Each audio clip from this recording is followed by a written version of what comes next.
ஹிந்தி, பஞ்சாபி, மராத்தி, மலையாளம், குஜராத்தி இவையெல்லாம் வெவ்வேறு நதிகள் போல தோன்றினாலும் ஆனால் இறுதியில் இந்தியா எனும் பெருங்கடலில் போய்தான் கலக்கின்றன. இந்த பல்வேறு தன்மை நம்மை பிரிப்பதில்லை, மாறாக அது நம்மை ஒட்டி இருக்கிறது. இதுவே உலக நாடுகள் இயக்கும் அம்சம். யூனிட்டி என்ற இணையோடு செயல்பட வேண்டும்.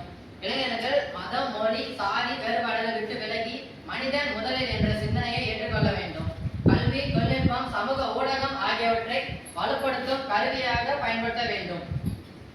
நாம் ஒற்றுமையை பேணி காக்கும் பொறுப்பு ஒவ்வொருவருக்கும் உண்டு. ஒற்றுமை இல்லாத சமூகம் இவ்வுலகில் முன்னேறுவதற்கு